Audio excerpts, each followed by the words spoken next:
Search कीजिए मेरा channel सनातन ज्ञान मंथन और सब्सक्राइब बटन और नोटिफिकेशन बेल को ऑन करना ना भूलें। इससे आपको हमारे चैनल से जुड़े सभी नए अपडेट मिलते रहेंगे। हेलो फ्रेंड्स, मेरे यूट्यूब चैनल सनातन ज्ञान मंथन में आप सभी का स्वागत है। फ्रेंड्स, आज मैं आप सभी को भीष्म पितामह के पूर्व जन्म की कथा सुनाने जा रही हूँ। किस श्राप के कारण उन्हें मिला मृत्यु लोक में जन्म। आज हम जानेंगे क्या वास्तव में श्रापित देवताओं को कष्ट भोगने के लिए धरती पर मनुष्य योनि में भेजा जाता है। तो शुरू करते हैं फ्रेंड्स। ये बड़ा रहस्यमय विषय है कि क्या देवता भी श्राप से ग्रस्त होते थे। देवताओं से बड़ा कौन था जो उन्हें श्राप देता था। कभी कभी मन को यह सब झूठ और मनगढ़ंत कहानी सा लगता है, लेकिन आपको विश्वास हो या नहीं, लेकिन यह सच है कि अनेकों बार देवताओं को ऋषि मुनियों द्वारा धरती पर मनुष्य योनि में जन्म लेने का श्राप दिया गया, जिसके कारण उन्हें मनुष्य योनि में जन्म लेना पड़ा। साथ ही उन देवताओं को आम इंसान की तरह दुखों को भोगना पड़ा। पौराणिक कथाओं में अनेकों स्थान पर इस बात का उल्लेख मिलता है कि जब भी तपस्वी गण देवताओं से क्रोधित हो जाते थे तो वे उन्हें धरती पर मनुष्य योनि में पैदा होने का श्राप देते थे, जो सच है। इसका अर्थ ये स्पष्ट है कि प्राचीन काल से ही इस बात को जाना जाता है कि मनुष्य योनि में जन्म लेने का अर्थ है कष्टों को भोगना, क्योंकि ये बात जग जाहिर है कि भूलोक का जीवन कितना कठिन है। आज हम आपको एक ऐसी अद्भुत कहानी से परिचित कराएंगे जिसमें देवता गणों को ऋषि मुनि से श्राप मिलने के बाद उन्हें देवता से मनुष्य बनना पड़ा, लेकिन उस श्राप से बचने के लिए उन्होंने जो उपाय निकाला वह बहुत ही आश्चर्यचकित कर देने वाला है। जब आप इस कहानी को जानेंगे तो यही सोचेंगे कि इतनी छोटी सी गलती का इतना बड़ा दंड कितना अन्यायपूर्ण था। ये कहानी अति प्राचीन समय महाभारत काल के पूर्व की है। एक बार की बात है, राजा पृथु के पुत्र, जिन्हें वसुओं के नाम से जाना जाता था, वन में भ्रमण कर रहे थे। उन्हें घूमते घूमते महर्षि वशिष्ठ की गाय वन में चरती हुई दिखाई दी। अति श्वेत वर्ण की महर्षि वशिष्ठ की वे गाय बहुत ही मनमोहक थीं। ऐसा कहा जाता था कि जो भी महर्षि वशिष्ठ की उन गायों का दूध पी लेता था, उसके चेहरे एवं शरीर के सौंदर्य में 4 गुना वृद्धि हो जाती थी। राजा पृथु के पुत्र प्रद्युम्न के मन में लालच आ गया।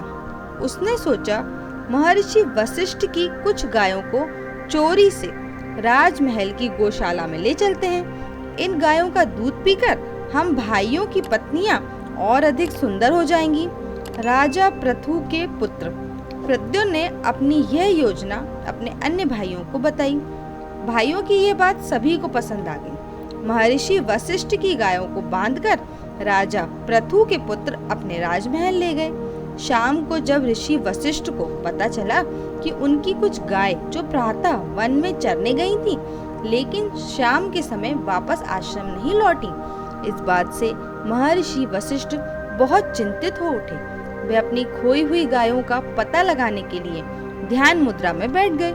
महर्षि वशिष्ठ को ध्यान मुद्रा में तल्लीन हो जाने पर ज्ञात हुआ कि उनकी गाय को राजा पृथु के पुत्र चोरी करके अपने राजमहल की गौशाला में ले गए हैं। महर्षि वशिष्ठ राजा पृथु के पुत्रों की इस उद्दंडता से बहुत क्रोधित हो गए। वे गुस्से में लाल तमतमाते हुए राजमहल पहुंच गए।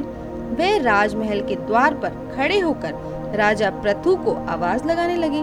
द्वारपालों ने भागकर राजा पृथु को बताया कि राजमहल के द्वार पर स्वयं महर्षि वशिष्ठ आए हैं, जो देखने में बहुत क्रोधित लग रहे हैं। राजा पृथु यह समाचार सुनकर अत्यंत चिंतित हुए और राजमहल के बाहर दौड़े दौड़े आए।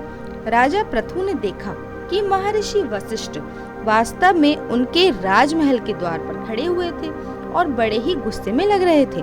राजा पृथु ने उन्हें अपने महल के अंदर बुलाना चाहा, लेकिन वे नहीं माने। महर्षि वशिष्ठ ने राजा पृथु को बताया कि उनके पुत्र उनकी आश्रम की गायों को हरण कर अपने साथ लेकर आ गए हैं। पहले राजा पृथु को विश्वास नहीं हुआ, लेकिन जब उन्होंने अपने पुत्र प्रद्यु को बुलाकर पूछा तो सारा मामला समझ में आ गया। राजा पृथु के पुत्र को देखते ही महर्षि वशिष्ठ क्रोध से आग बबूला हो गए। उन्होंने तुरंत श्राप दे डाला कि महर्षि वशिष्ठ, राजा पृथु के सभी पुत्रों को देव योनि से मनुष्य योनि में जन्म लेने का मैं श्राप देता हूँ। राजा पृथु ने हाथ जोड़कर महर्षि वशिष्ठ से प्रार्थना की कि उनके पुत्रों को श्राप मुक्त कर दिया जाए, लेकिन महर्षि वशिष्ठ न माने। राजा पृथु के सभी पुत्र श्रापग्रस्त होकर दुखी हो गए। इस श्राप से मुक्ति पाने के उद्देश्य से वह सभी देवी गंगा के पास गए। देवी गंगा ने राजा पृथु के पुत्रों को बताया कि वह उन्हें श्राप मुक्त तो नहीं कर सकती, लेकिन महर्षि वशिष्ठ के इस श्राप के दंड को कुछ कम कर सकती हैं। देवी गंगा ने बताया कि अगले जन्म में मैं तुम भाइयों को मनुष्य योनि में जन्म लेने के माध्यम बनूंगी, लेकिन जन्म के बाद ही मैं उन्हें गंगा में डुबोकर मार डालूंगी, जिससे तुम सब भाई फिर से देव योनि को प्राप्त कर लोगे। इससे महर्षि वशिष्ठ का श्राप भी पूरा हो जाएगा और तुम राजा भृगु के पुत्र मनुष्य योनि के कष्ट भोगने से भी बच जाओगे।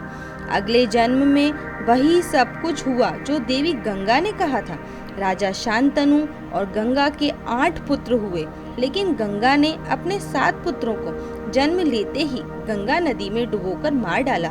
लेकिन जब गंगा के 8वां पुत्र हुआ तब वह नदी में डुबोकर मारने ही जा रही थी कि राजा शांतनु ने उन्हें मारने से रोक दिया। इस तरह गंगा अपने 8वें पुत्र को पानी में डुबोकर ना मार सकी।